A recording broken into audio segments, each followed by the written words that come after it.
तर मला असं वाटतं, की हे तुमच्या आयुष्याच्या किंवा करिअरच्या कुठल्याही टप्प्यावर हे कॉलिंग असतं ना, हे तुम्हाला हाक मारतं. तर तेव्हा बाकी कसलाही विचार न करता त्या हाकेला ओ दिली तर खूप मजा येते.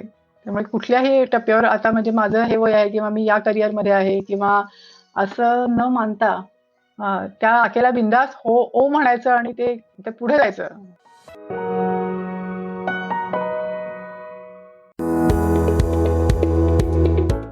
इन्स्पिरेशन कट्टाचा हा 19वा एपिसोड आहे विदुला टोकेकर यांच्यासोबत. इन्स्पिरेशन कट्टा हा एक असा मराठी पॉडकास्ट आहे जिथे आपण दरवेळेस वेगवेगळ्या यशस्वी आणि प्रेरणादायी लोकांशी गप्पा मारणार आहोत. त्यांच्या अनुभवातून आपल्याला नक्कीच नवीन काहीतरी शिकता येईल अशी आशा आहे. मी तुमचा होस्ट नचिकेत शिरे तुमचं स्वागत करतो. आजच्या आपल्या पाहुण्या आहेत विदुला टोकेकर. पुण्याच्या विदुला टोकेकर यांनी 25 वर्ष वेगवेगळ्या कंपन्यांमध्ये अकाउंट्स डिपार्टमेंटमध्ये काम केल्यानंतर स्वतःचा व्यवसाय करण्याची जुनी इच्छा त्यांची परत जागृत झाली आणि म्हणून त्यांनी नोकरी सोडून स्वतःचा व्यवसाय सुरू केला. कुठल्याही गोष्टीची प्रोसेस कशी असते हे परफेक्टली ओळखणाऱ्या विदुला टोकेकर यांनी BPOचं काम चालू केलं. त्याच्यात फावला वेळ मिळत असताना त्यांनी इंग्रजी पुस्तकांचं मराठीत अनुवाद सुरू केला आणि ते आवडायला लागलं आणि म्हणूनच हळूहळू भाषांतराचं काम व्यवसायात पण आणलं. ट्रान्सलेशन इंडस्ट्री ही खूप प्रोफेशनली काम करत नव्हतं हे विदुलाताईंना पटत नव्हतं. म्हणून त्याच्या प्रोसेसेस ओळखून ते काम प्रोफेशनली कसं करता येईल याचा शोध त्यांनी घेतला आणि ट्रान्सलेशन इंडस्ट्रीमध्ये प्रोफेशनलिझमची सुरुवात केली. आज ट्रान्सलेशन्स, पुस्तकांचे अनुवाद, इंटरप्रिटेशन, सबटायटलिंग असे अनेक कामं त्यांच्या ट्रान्सलेशन पॅनेशिया या कंपनीच्या माध्यमातून होतं. व्यवसाय हा कुठल्याही वयात चालू करता येतो आणि आपल्या पॅशनला व्यवसायात रूपांतर करता येतं. याचं एक उत्तम उदाहरण म्हणजे विदुला टोकेकर आहेत. चला तर मग गप्पा मारूया विदुला टोकेकर यांच्याशी. विदुलाताई, तुमचं खूप खूप स्वागत आहे आपल्या या इन्स्पिरेशन कट्ट्यावरती. धन्यवाद नचिकेत. मला पण एकदम छान वाटतंय. विदुलाताई, तुमच्या आजच्या प्रवासाकडे येण्याच्या आधी ऑफकोर्स आम्हाला तुमचं थोडंसं बॅकग्राऊंड ऐकायला आवडेल आहे की म्हणजे शाळेतलं जीवन कसं होतं, त्यानंतर कॉलेज पर्यंतचा प्रवास हा कसा झाला तुमचा. मी एकदम पक्की पुणेकर. माझं सगळं म्हणजे नवीन मराठी अहिल्यादेवी SP कॉलेज असा माझा प्रवास आहे. बरं. मी 10वी पर्यंत संपूर्ण मराठी मीडियम मधून शिकले आणि SP कॉलेजमध्ये कॉमर्स साईडला गेले. या सगळ्या म्हणजे शाळेत असताना शाळेतलं वातावरण पण अतिशय पोषक होतं नाना उचापती करण्यासाठी. घरूनही सगळ्या कायम काहीही करण्यासाठी नेहमी उत्तेजनच दिलं गेलं. त्याच्यानंतर बरं. मी बरीच वर्ष ज्ञानप्रबोधिनीशी पण संबंधित होते. म्हणजे 8वी पासनं ते ग्रॅज्युएट होऊन अच्छा. जाईपर्यंत. सो तिथे तर म्हणजे बरं. मला असं वाटतं की तिथे तुम्ही नवीन काहीतरी करून बघणं, धडपडणं, चुका करणं शिकणं, आणखीन वेगवेगळे प्रयोग करणं ह्याला कायम उत्तेजनच होतं. कॉलेजमध्ये मी B.Com केलं. B.Com बरोबर. करताना CA करायला सुरुवात केली. तेव्हाही मी खेळत होते. आमच्या म्हणजे कॉलेजमध्ये जे काही करणं शक्य आहे ते सगळं करत होते. शाळेतही सर्व प्रकारच्या ओके. ॲक्टिव्हिटीजमध्ये आणि मी एकटी नव्हते. म्हणजे आता मी तुझ्याशी बोलताना विचारलं होतं तर आमचा संबंध वर्गच काही ना काहीतरी इतकं छान करत होता. खूप छान वातावरण होतं ते सगळं. आणि बरं. मी CA करत ओके. होते. एकदा केव्हा तरी फायनली मी CA इंटरमिजिएट पास झाले आणि मग त्याच्यानंतर असं ठरवलं की नको आता म्हणजे बरं. एकमेकांना छळणं पुरे इन्स्टिट्यूटला आणि स्वतःला. तर मग दरम्यानच्या काळात बरं. नोकरी करायला सुरुवात केली, लग्न केलं, नोकरी हे सगळं टप्पे एक साधारण सामान्य माणसाच्या आयुष्यात जसे-जसे येतात तसे येतच होते. मग मी मराठा चेंबरमध्ये काम बरं. केलं 10 वर्ष. मी चीफ अकाउंटंट म्हणून जॉइन झाले. सीनियर डायरेक्टर म्हणून तिथनं बरं. बाहेर पडले. आणि पुष्कळ चांगलं काम करायची संधी मला मिळाली. बरं. अनेक कामं मी स्वतःवर ओढवूनही घेतली आणि मला चेंबरनी पण पुष्कळ करू दिलं. अच्छा. हा पहिलाच जॉब होता का तुमचा मराठा चेंबर्सचा? नाही. माझा अगदी बरं. पहिला जॉब होता तो जिथे मी CA आर्टिकलशिप केली तिथेच ऑटोफिल्ड इक्विपमेंट्समध्ये मी अकाउंटंट म्हणून काम केलं. त्याच्यानंतर UB इंजिनिअरिंगमध्ये मी 10 वर्ष काम केलं. इलेक्ट्रॉनिक्स बरं. डिव्हिजनमध्ये. आणि तिथे पण पुष्कळ म्हणजे चांगलं एन्जॉय केलं ते सगळं. त्याच्यानंतर मग काही वर्षाची 1-2-3 वर्षांची गॅप घेतली. मग मराठा चेंबरला पुन्हा जॉइन झाले. आणि तिथेही एक 10 वर्ष होते. हं. सगळे मिळून साधारण माझी 25 एक वर्ष नोकरी बरं. झाली. आणि त्यानंतर मग मी ठरवलं, की आता नोकरी बास आणि आता आपण स्वतःचं काहीतरी चालू करू. बरं, बरं. पण मग हा मराठा चेंबर्समध्ये म्हणजे तुम्ही जसं म्हटलात तसं, की अकाउंटंट ते डायरेक्टर हा प्रवास कसा होता? चांगला होता, सोपा होता. म्हणजे एकतर मी चीफ अकाउंटंट म्हणून जॉइन झाले होते आणि तेव्हा अनुषंगाने मग बरं. तिथल्या कॉमर्स रिलेटेड कमिटीजमध्ये मी जास्ती सहभागी झाले. माझ्या आवडीचेही विषय होते आणि तिथे पण मला लोकांनी पुष्कळ बागडू दिलं. वेगवेगळे प्रयोग करू दिले. म्हणजे तिथे हं. साधारण कसं होतं, की एका ठराविक बरं. साच्याची म्हणजे आम्ही काही ट्रेनिंग प्रोग्राम घ्यायचो किंवा काही करायचो, तर त्याच्यात एका ठराविक साच्याची नोटिफिकेशन्स पत्र अशी आमच्या मेंबर्सना जायची. मला असं वाटलं, की आपण ह्याच्यात काहीतरी वेगळं करूया. म्हणजे ठीक आहे ना, इन्शुरन्सवरतीच आहे, पण काहीतरी नवीन बरं. करूया. लोकांना तो फॉर्मॅट बघून सुद्धा कंटाळा आला असेल. हं, सो मी काहीतरी वेगळं त्याच्यात प्रयोग करायला सुरुवात केली. ते हं. ते चांगलं वाटलं आणि मग इट इट हॅपन्ड. ओके. पण तिथे तुम्ही बऱ्याच काही-काही गोष्टी केल्यात, नवीन-नवीन प्रयोग केलेत तुम्ही असं म्हटलात, तर ते पण आम्हाला ऐकायला आवडेल. ॲक्चुअली माझ्या टीमला पुष्कळ सगळ्या ठिकाणी सहभागी करून घेणं हा त्यातला एक खूप महत्त्वाचा भाग होता. खूप छान टीम होती हं, हं. आमची अकाउंट्स डिपार्टमेंटची आणि बाकी पण कमिटीची. बरं. त्याच्यानंतर मला नाफारी म्हणजे फूड टेस्टिंग लॅबोरेटरी पुण्यात आली. तेव्हा ती चेंबर्सच्या हं. माध्यमातून आली आणि तेव्हा त्याचा सगळा बरं. प्रोजेक्ट रिपोर्ट आणि हे करायची संधी मला मिळाली. सो ते पण मी छान हं. एन्जॉय केलं. बरं. त्याच्यानंतर ऑटो क्लस्टर पुण्यात आलं, तेही मराठा चेंबरच्या माध्यमातून आलं. तेव्हा मला खूप बरं. मोठ्या लोकांची खूप कसे विचार करतात, कशी व्हिजन असते. म्हणजे फिरोदिया साहेब, अतुल किर्लोस्कर आणि या सगळ्या लोकांची हो. व्हिजन कशी असते, ते कसा शहरासाठी, हं, हं. इंडस्ट्रीसाठी कसा विचार करतात, हे खूप जवळून बघायला मिळालं. आणि बरं. तेही काम माझ्या हातून म्हणजे अनेक लोकं आणि अनेक त्याच्यामध्ये होते, पण माझा एक छोटासा त्याच्यात एक मुंगी एवढा वाटा होता. महिला उद्योजकांचं पण कमिटी माझ्याकडे होती. त्याच्यातही मी पुष्कळ नवीन प्रयोग केले. काय-काय केलं मी. तुम्ही जसं म्हटलात, की या लोकांची व्हिजन किंवा विचार जे असतात वेगळे असतात. तर त्याचं काही तुम्हाला एखादं उदाहरण आठवतंय आता? अ, कसं असतं, की हे सगळे लोकं म्हणजे आता एकाच वेळेस हं, हं. चेंबरच्या कमिटीमध्ये बजाज आहे किंवा म्हणजे वाहन उद्योगातले जे हं. दिग्गज पुण्यामध्ये आहेत, ते सगळे समजा हां. चेंबरच्या व्यासपीठावरती एकत्र आहेत. त्यांच्या व्यवसायात ते हो. एका लेव्हलला स्पर्धक असतात. पण एका लेव्हलला एकूण बरोबर. सगळ्यांनी एकत्र येऊन या इंडस्ट्रीसाठी काहीतरी केलं पाहिजे. तिथे तिथे व्यावसायिक हं. गणितं, स्पर्धा ही थोडीशी बाजूला राहते आणि अधिक मोठी व्हिजन शहरासाठी, देशासाठी, बरं. इंडस्ट्रीसाठी ही अ, ही पुढे येते हं. आणि त्याचा बाकीच्या इंडस्ट्रीजना त्यांच्या बरं. या मोठ्या इंडस्ट्रीजवर अवलंबून असणाऱ्या छोट्या उद्योगांना खूप फायदा होतो. त्यामुळे त्या म्हणजे एकूण एक्सपोर्ट असेल किंवा लेजिस्लेटिव्ह चेंजेस असतील, या सगळ्याकडे एका वेगळ्या दृष्टीने हे लोकं बघतात. खूप मॅक्रो लेव्हलला जाऊन बघतात. ते खूप शिकण्यासारखं होतं. ओके. बरं. पण मग तुम्ही जसं मगाशी म्हटलात, की 25 वर्ष जवळ-जवळ नोकरी झाल्यानंतर तुम्ही विचार केलात, की आता बस आणि का का असा विचार आला मनात बेसिकली? किडा, किडा म्हणतात त्याला. दुसरं काही उत्तर नाही. पण तो किडा किती वर्षांपासून तुमच्या डोक्यात होता? नाही म्हणजे मी कॉलेजमध्ये होते ना, तेव्हा सुद्धा असं मी आणि माझी मैत्रीण असं आम्ही हां, म्हणायचो, की आपण काहीतरी करूया म्हणजे आपलं स्वतःचं काहीतरी करू.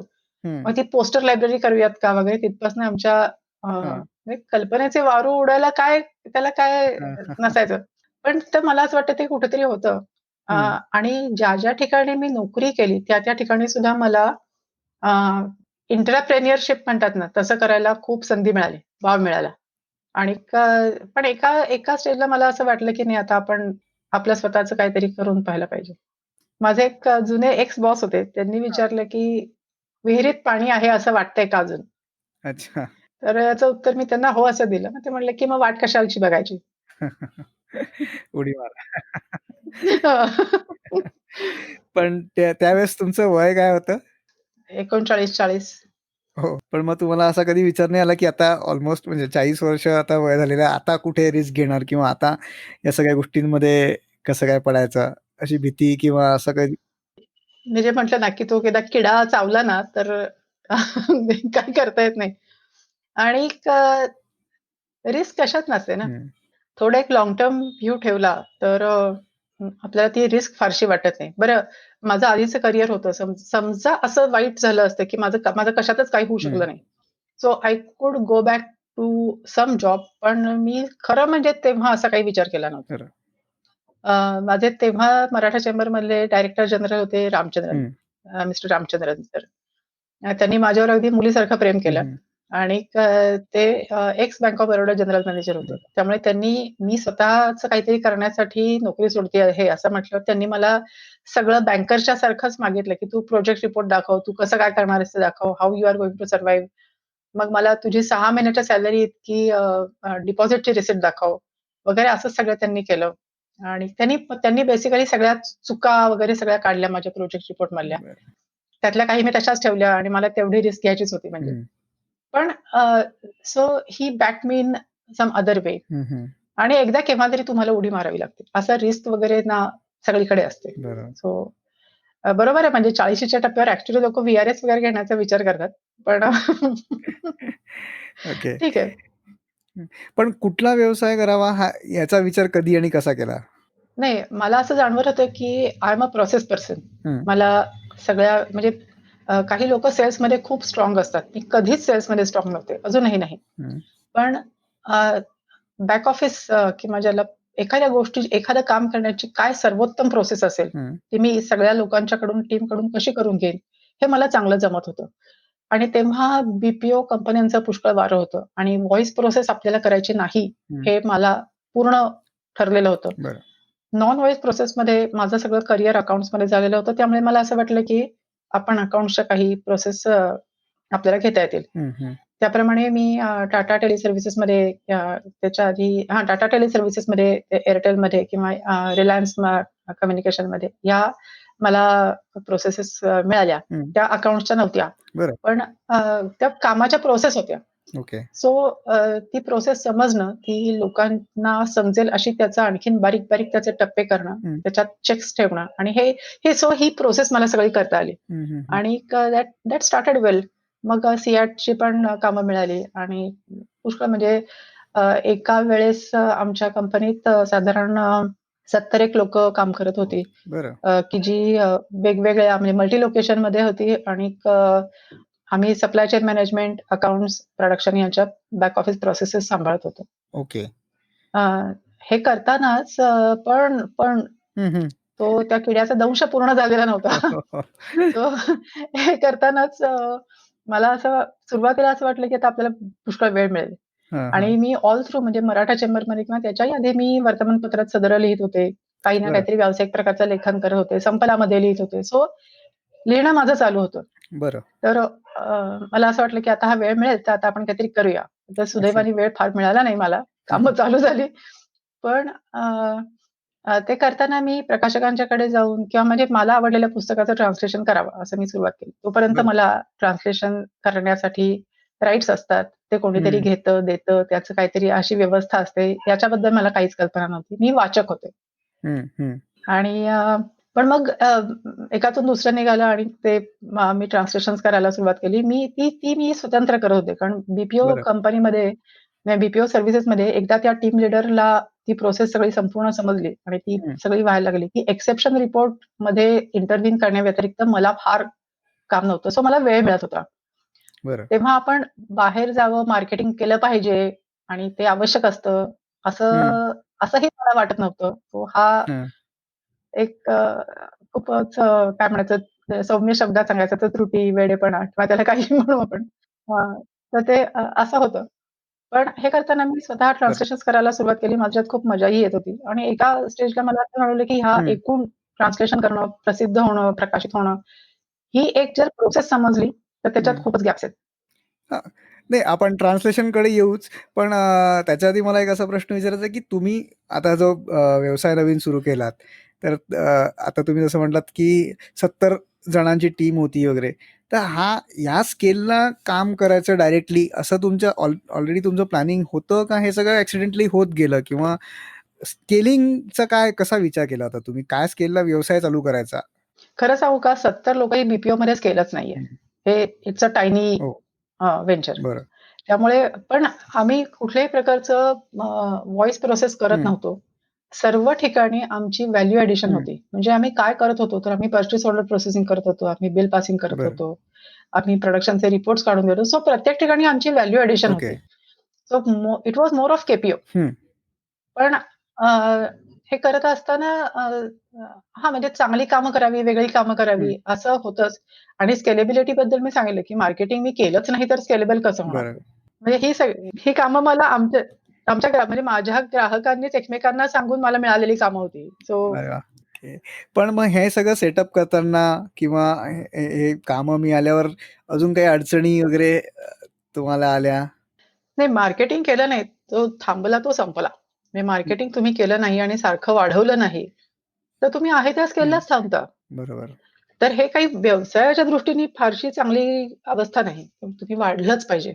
पण मला बरं. त्याच्याबरोबर बाकी पण गोष्टी दिसत होत्या. म्हणजे आता मला हे ट्रान्सलेशन करायला आवडत होतं.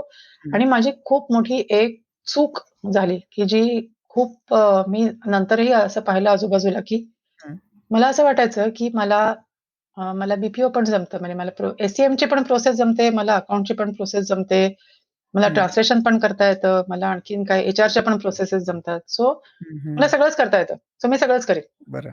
आणि हे जे सगळंच करणं आहे, so I was not focused.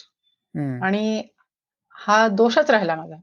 हं, आणि ते मला समजलं नाही. मला तेव्हा असं वाटायचं, की अरे वाह! आपल्याला हे सगळंच जमतंय, सगळंच येतंय. हं, पण ज्याला काय म्हणायचं एंटरप्रेन्योरशिपच्या भाषेत स्प्रेडिंग हं, थिन असं म्हणतात. हं, असं हं. माझं होत होतं, झालं होतं. सो बरं. मला एकदा केव्हा तरी हे ठरवणं आवश्यक होतं, की मी काय करायचंय? मला काय करायचंय? ओके. म्हणून मग तुम्ही ट्रान्सलेशन ठरवलत का? म्हणजे मला त्याच्यात खूप मजा येत होती. हां, हां, हां. आणि ज्या प्रकारचं काम मला माझ्या डोक्यात होतं, तसं करणारं दुसरं मला कोणी दिसत नव्हतं. बरं. पहिलं पुस्तक कुठलं तुम्ही ट्रान्सलेट केलं ते तुम्ही स्वतः करत होतात जे बोलले ते? पहिलं माझं होतं ग्रे सन, बाळ मासा असं या नावाने मेहतांनी काढलेलं पुस्तक होतं ते. बरं. ओके.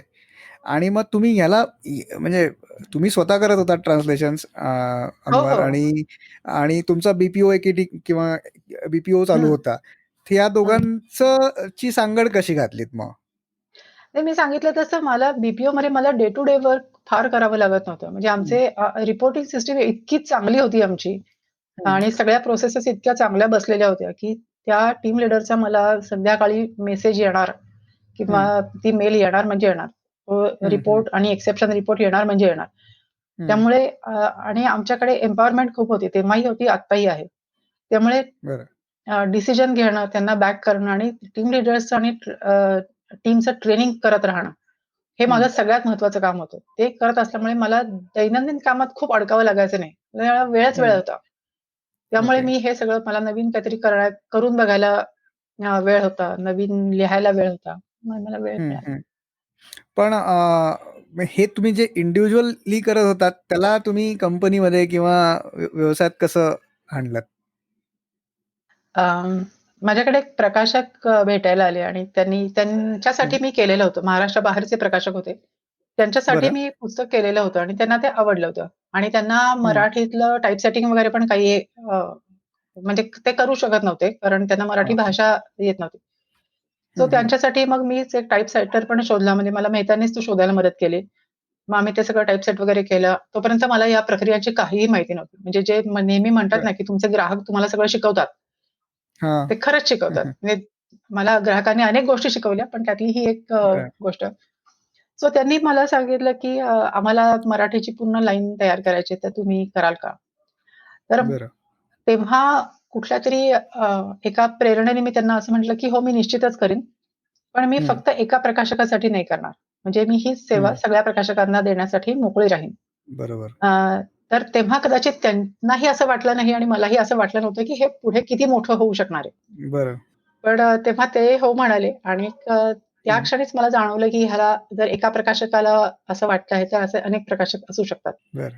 आणि मग तिथून मग मी माझ्याबरोबर आणखीन 1, 2, 3 ट्रान्सलेटर्सना घेणं. हं, पण तेव्हा मला ट्रान्सलेशन पुन्हा एकदा तेच होतं, की आइन्स्टाईन असं म्हणाला होता, की क्रिएटिव्हिटी इस डिसिप्लिन. हं, हं. आणि तोपर्यंत आपल्याला असं वाटतं, की ट्रान्सलेशन किंवा लेखन ही अतिशय क्रिएटिव्ह प्रक्रिया आहे आणि ती आहेच. बरोबर. पण हो. ती ठरवून नेमाने म्हणजे जसं हेमिंग्वे म्हणाले, की रोज सकाळी उठून मी लिहायला बसतो. ते सुचो न सुचो ते त्या लिहिण्याच्या टेबलवर जाऊन तो माझा लिहिण्याचा वेळ आहे आणि मी तो लिहीन. बरं. अशा प्रकारे जर का तेव्हा असं होतं, की हां, मी ट्रान्सलेट करतेय, मी लिहितेय म्हणजे सो इट वॉज लाइक हं, हं. एक एक एन्जॉयमेंट आहे, की ते म्हणजे फावल्या वेळाचं बरं. किंवा म्हणजे आता ही क्रिएटिव्ह प्रोसेस आहे असं म्हटल्यानंतर त्याला वेळाबिळाचं काही बंधन नाही. अशी एक समजूत हां, होती. हां, हां. ती काही बरोबर आहे. माझ्या हो. पचनी पडत नव्हती. आणि आपण जर स्वतःला ट्रान्सलेटर म्हणवून घेतो, तर आपल्याला हुकमी ट्रान्सलेशन हं. करता आलंच पाहिजे. बरं. असं एक मला वाटत होतं. ते अजूनही तसंच वाटतं. हं. त्यामुळे मी पहिलं पुस्तक मला डिलिव्हर करायला म्हणजे दुसऱ्याकडून लिहून घेतलेलं पुस्तक डिलिव्हर करायला मला 5 महिने लागले. आणि बरं. तेव्हाही मला जाणवत होतं, की नाही काहीतरी चुकतंय. आणि हं. मग मी सगळे प्रयोग करायला त्याच्यात सुरुवात केली. जे हं. कुठल्याही कामाच्या प्रोसेसमध्ये करतो आपण. त्याचे भाग बरं. करा, सायमल्टेनियस प्रोसेस करा, अमुक करा. आता मी सगळंच नाही ओके. सांगून टाकत. हो. पण ते भाग करणं आणि ते एक्झिक्यूट करणं आणि त्याच्यात कुठे हं. क्वालिटीमध्ये तडजोड न होऊ देणं. अशा हं. प्रकारे मी तेव्हापासून ती दृष्टीपात्र माझी होती आणि मला खूप चांगली हं, टीम हं. पण मिळत गेली, की जे मी काहीतरी बरं. आत्तापर्यंत न ऐकलेलं असं काहीतरी अचाट किंवा अतार्किक काही सांगितलं तरी ते कोणी हं. प्रयोग करून बघायला नाही म्हटलं नाही मला. सो हे बरं. माझ्या टीमचंच क्रेडिट आहे खरं म्हणजे. ओके. ओके. पण मग तुम्ही आता जसं म्हटलं, की टीमनी पण तुमच्याबरोबर प्रयोग करायला म्हणजे तयार होते.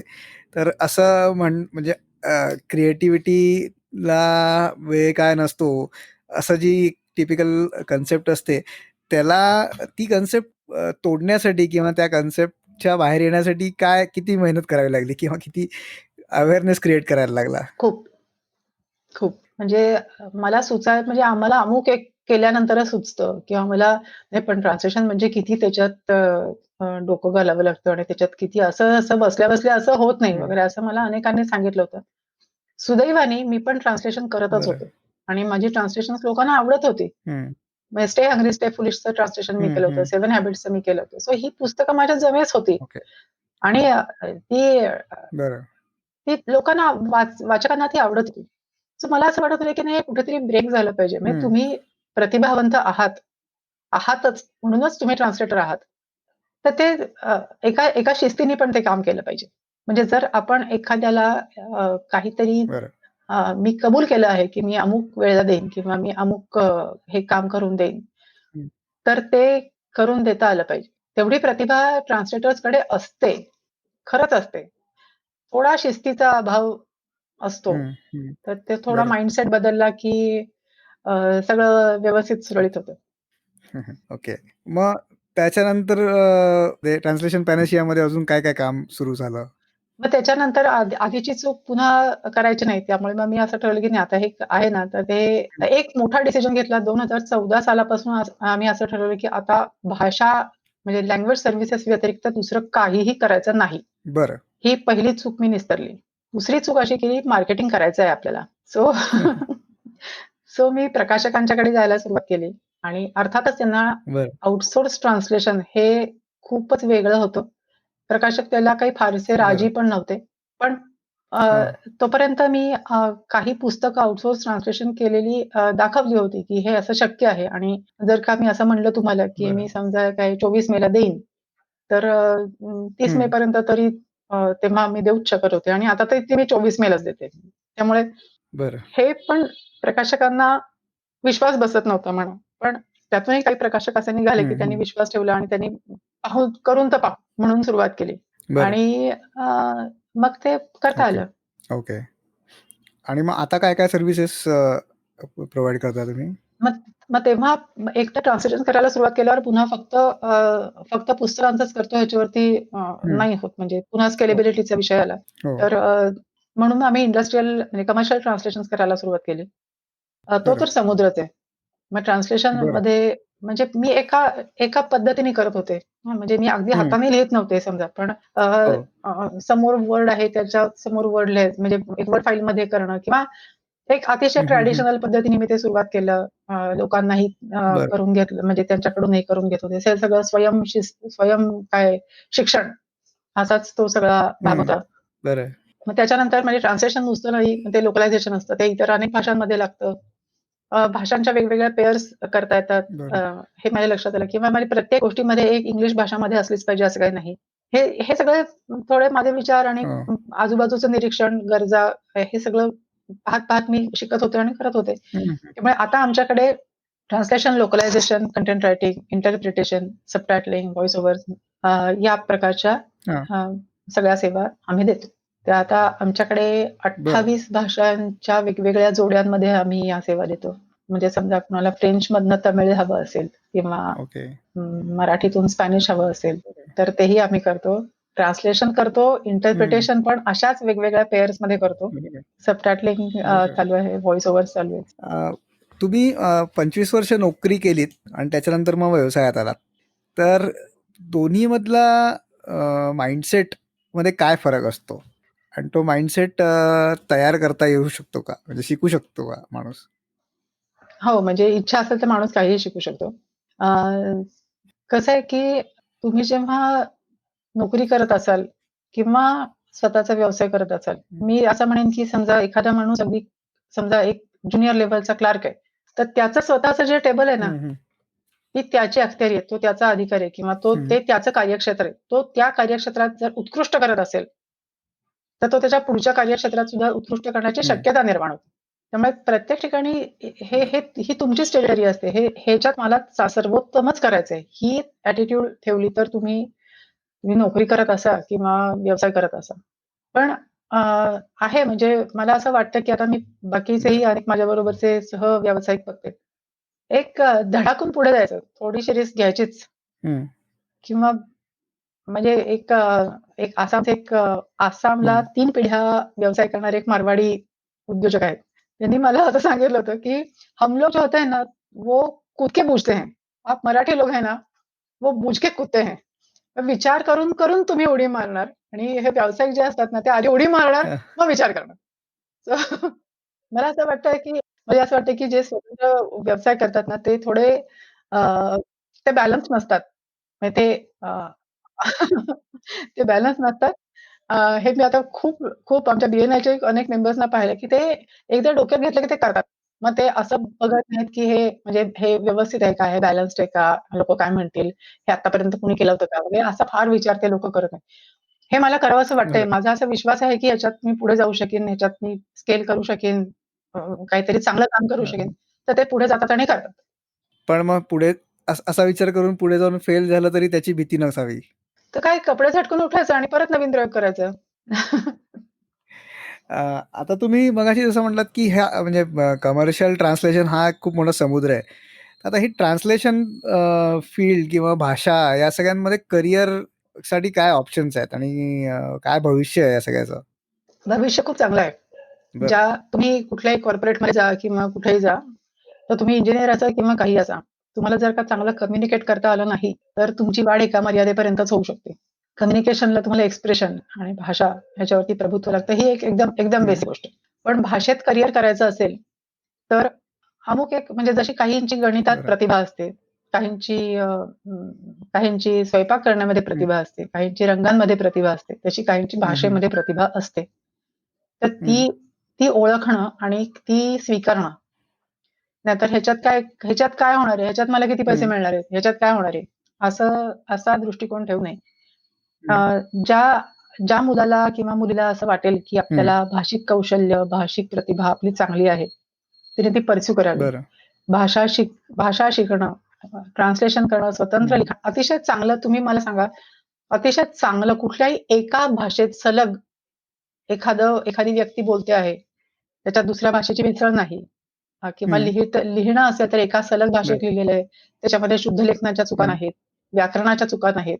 अशी कुठलीही भाषा चांगली लिहिणं, अलंकारिक आणि प्रासादिक लिहिणं, हे किती कमी झालंय. हं.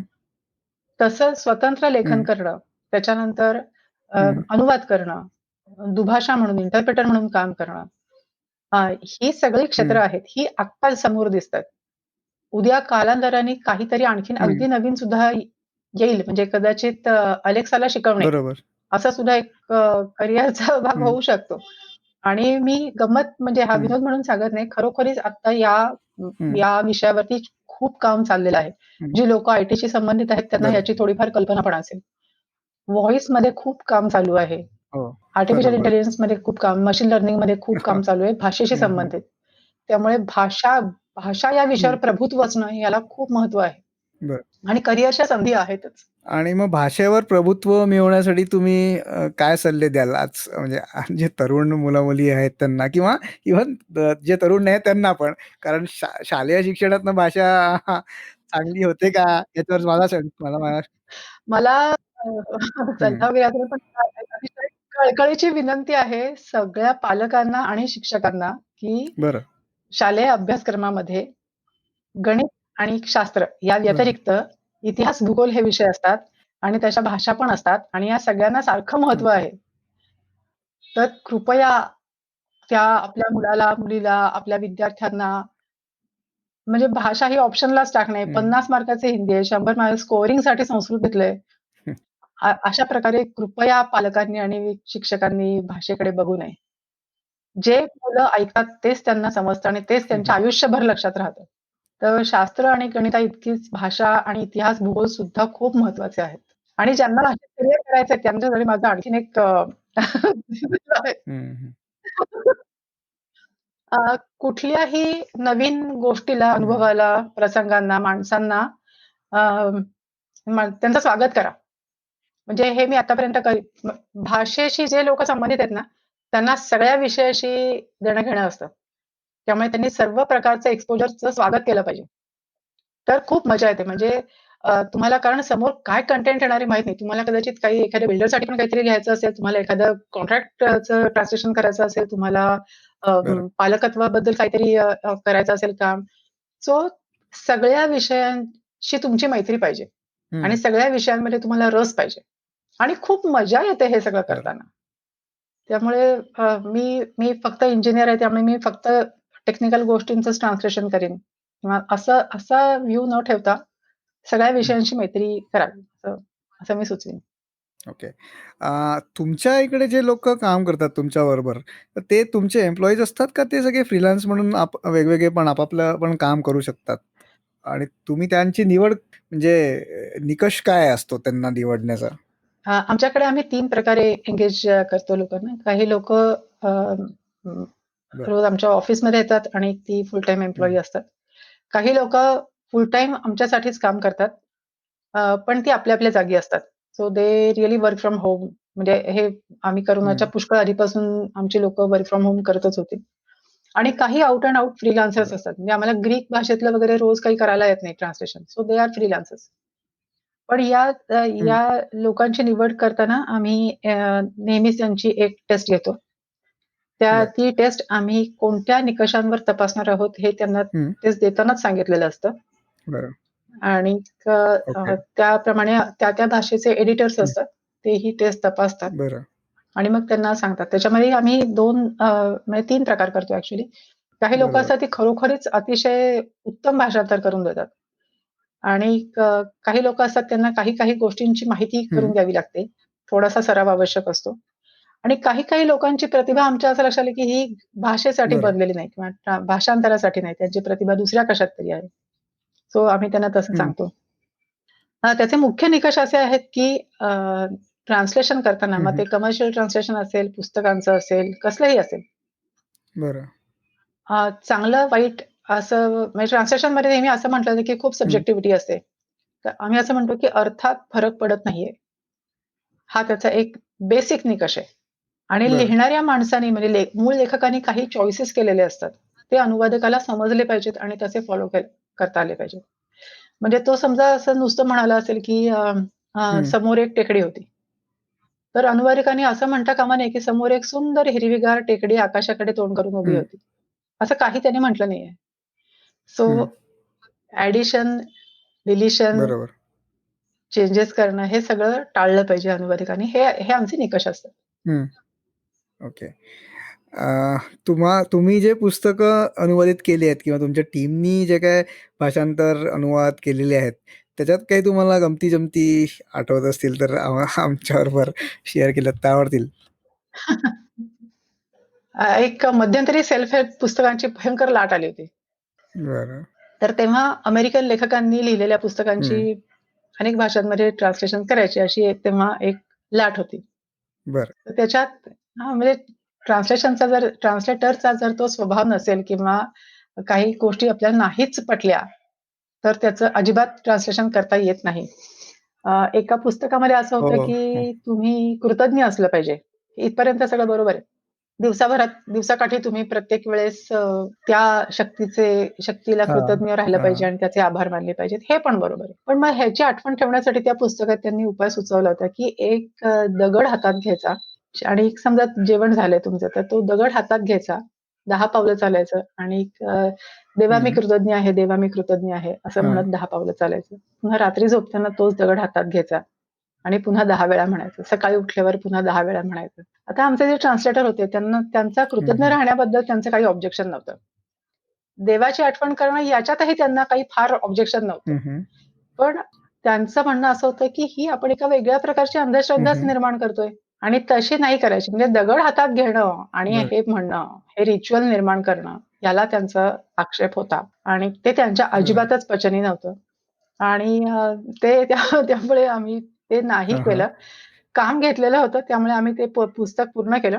पण बरं. प्रकाशकांना सांगितलं, की ह्या पुस्तकाशी आम्ही संबंधित आहोत असं आमचं नाव या पुस्तकावर येता कामा नये. हं, अ, हं. पण काही-काही खूप छान हां. पुस्तकं पण असतात. म्हणजे आम्ही सेज इंडियासाठी खूप अकॅडमिक पुस्तकं केली आणि अतिशय चांगला आशय त्यांनी आम्हाला दिला ट्रान्सलेट करायला. म्हणजे आमच्या प्रत्येक ट्रान्सलेटरची खूप वाढ झाली अ, बरं. ही ट्रान्सलेशन्स करताना. आम्ही त्यांच्यासाठी इकॉनॉमिक्सची केली, स्टॅटिस्टिक्सची पुस्तकं केली, रिसर्च मेथोडॉलॉजीची पुस्तकं केली आणि पण हे सगळं करताना ना, मला खूप असं जाणवत होतं, की ही पुस्तकं ठीक आहे, मराठीतून आपण इंग्लिशमध्ये आणली आणि हे चांगलंच झालं. हो. पण अशी पुस्तकं मूळ हां. मराठीमध्ये, मूळ हिंदीमध्ये, मूळ बंगालीत, मूळ तमिळमध्ये अशी का बरं बरं. निर्माण होऊ शकत नाहीत? तशी करण्याची क्षमता असते लोकांच्याकडे. तर हं. लिहिलं पाहिजे लोकांनी. हो. अ, पण बरेचदा असं होत असेल म्हणजे तुम्ही जर की कल्चर तिकडचं मूळ भाषेतलं कल्चर आणि भाषांतरित केलेल्या भाषेचं कल्चर हे वेगळं असतं. मराठीतल्या बऱ्याच गोष्टी अनुवादित म्हणजे किंवा भाषांतर त्याचं करता येत नाही. तर मग त्या केसमध्ये कसं होतं? ज्या संकल्पना असतात ना, त्या एखाद्या शब्दाने दाखवलेल्या असतात. म्हणजे मी तुम्हाला सांगते, समजा प्रसाद हं, हं. आहे, देवाचा प्रसाद ही संकल्पना आहे.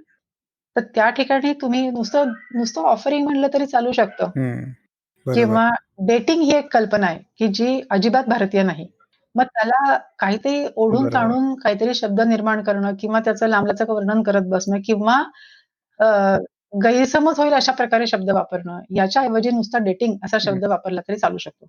अ, आणखीन हं. संस्कृतीतला फरक असा असतो, की हो. कॅफे आहे जिथे हं. आपल्याकडे आपण ज्याला कॅफे म्हणतो आणि युरोपमध्ये जे कॅफे आहेत, ते वेगळे आहेत. हं, हं. तर मग त्या ठिकाणी काय म्हणावं? तर त्या ठिकाणी हो. कॅफेच म्हणावं आणि बरोबर. त्याचं एखाद्या वाक्यात त्याचं वर्णन करावं. पण तरी मला असं वाटतं, की कल्चरमधला फरक हं. दाखवणं हे खूप किंवा तो सांधणं हे फार अवघड नाहीये. हो.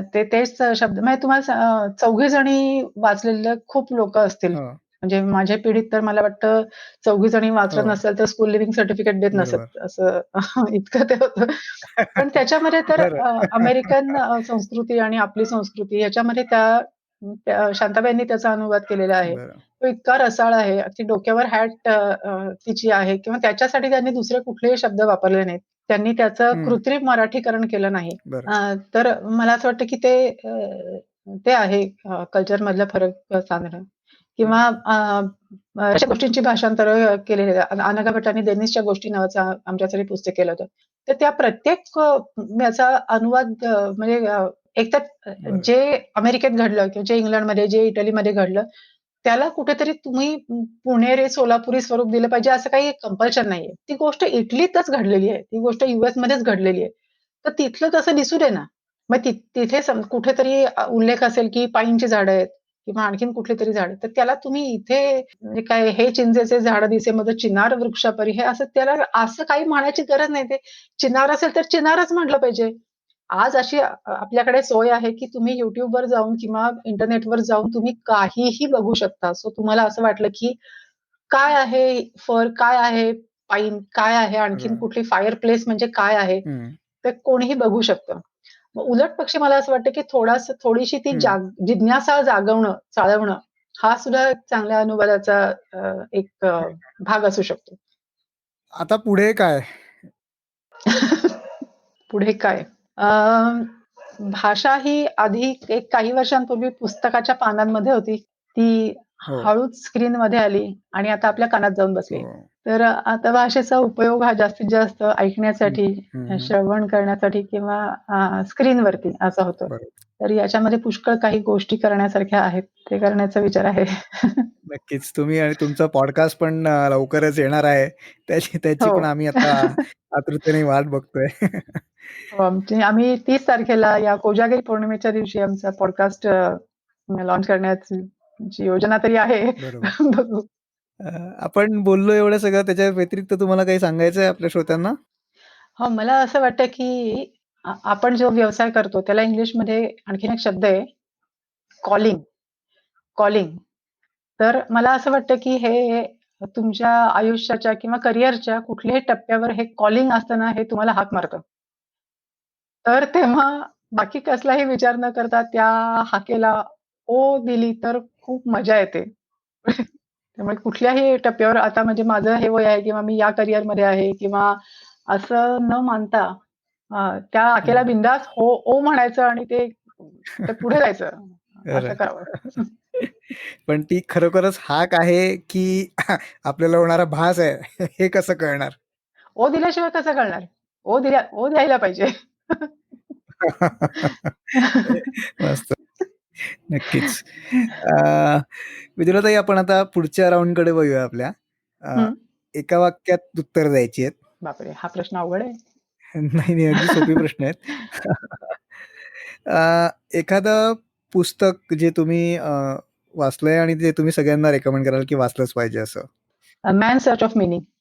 Man's search of meaning. Okay. एखादं नॉन मराठी किंवा नॉन इंग्लिश पुस्तक जे अनुवादित करून मराठीत किंवा इंग्रजीमध्ये आहे आणि ते वाचलं पाहिजे असं एखादं पुस्तक? मला आता पटकन नावं आठवत नाहीत, पण तमिळमध्ये खूप चांगले प्रयोग होतात. ओके. बंगालीमध्ये खूप चांगलं कॉन्टेम्पररी लिखाण होतं आहे. पंजाबीमध्ये दलित वाङ्मय खूप चांगल्या प्रकारे येतं आहे. पण त्याची आपल्याला काही खबरबातच नसते. सो तुमची एखादी दैनंदिन सवय ज्याच्यामुळे तुम्ही एवढं सगळं काही करू शकताय? मी शक्यतो म्हणजे कुठल्याही नवीन अनुभवाला सामोरं जाते आणि मी माझा व्यायाम कधी नाही चुकवत. त्यामुळे मी खूप फ्रेश राहते. दिवसभर मी कितीही तास काम करू शकते. मला वाटतं त्याचं कारण व्यायामात असावं. वाह! आणि एखादं तत्व जे तुम्ही कधी सोडलं नाही किंवा ते सोडणार पण नाही, कॉम्प्रोमाईज करणार नाही असं? ट्रान्सपरन्सी. जे तुम्ही करताय ते अतिशय पारदर्शक असलं पाहिजे. त्यात कुठे लपवा-छपवी नसावी. आणि पर्पज, आपण एखादी गोष्ट करतोय तर ती का करतोय याचं स्वतःच्या मनाशी अतिशय स्पष्ट भान पाहिजे.